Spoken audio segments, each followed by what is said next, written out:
Alors maintenant, nous nous trouvons dans le jardin. Je vais vous montrer qu'en 9 ans, on peut obtenir à partir d'une pelouse un jardin de plantes vivaces que je n'arrose pas, pour lesquelles je ne mets aucun engrais, sauf ce qui vient du compost et du broyage des branches.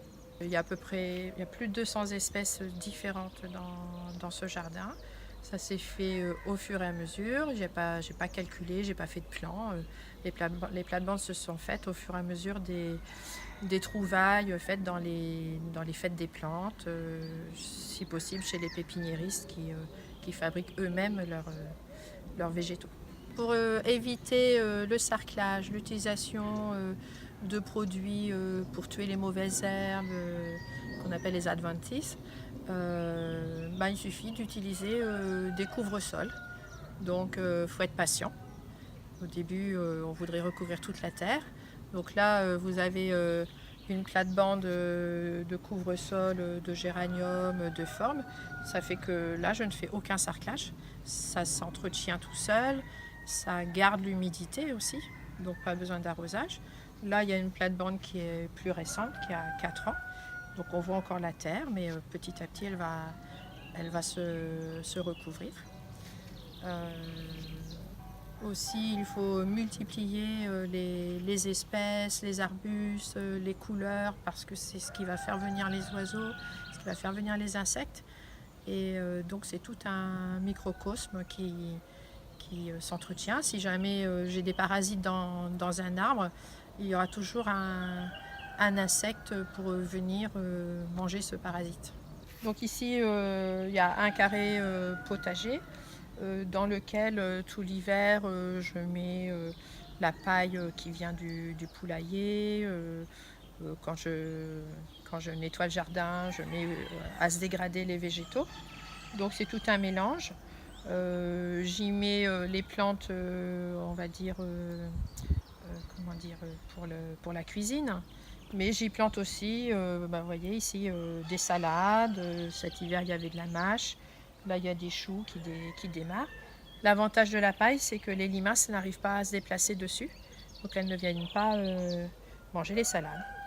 Donc ici, je dispose de 2 composts en container. Il y a au fond du jardin aussi un compost à ciel ouvert. J'y vide les poubelles de légumes, enfin ce que je donne pas aux poules.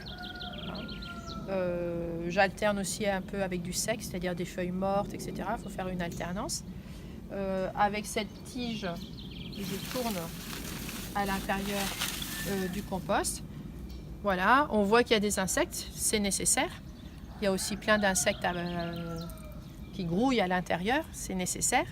Mais ça ne sent jamais, il n'y a jamais d'odeur. Et il faut 18 mois à peu près pour faire du terreau, on va dire, de réutilisable. Donc ici, voici une partie de ce compost que j'ai vidé et que j'ai remis dans le jardin. Je vous montrerai comment je filtre mon compost.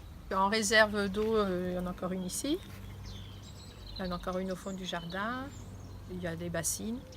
Donc toute l'eau que je peux prendre, je la prends. Donc ici, il y a un bassin qui a été fait il y a 6 ans. C'est un trou, une simple bâche.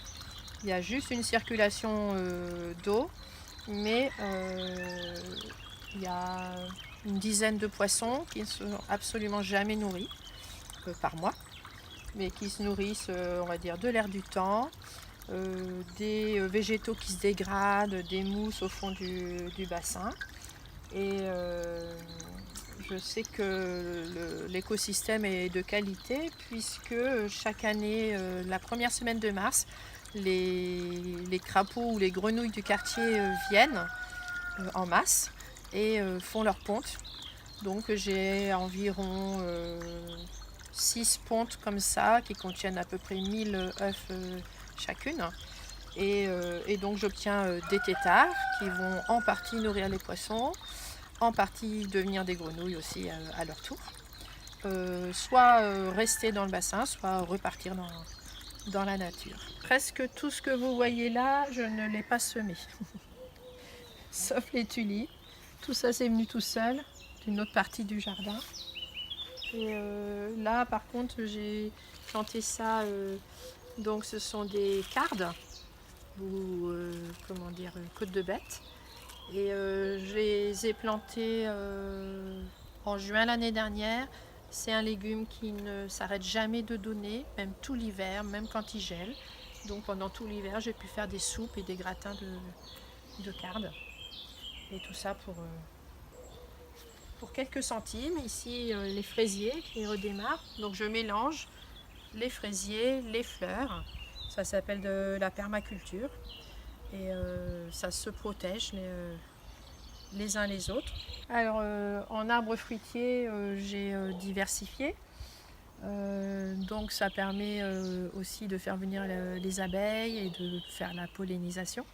Donc là, il y a un pommier à l'ancienne qui donne beaucoup de pommes. Ici, il y a un cognacier. Là, j'ai un prunier, un cerisier, un poirier, un mirabellier de Nancy et un abricotier. Voilà.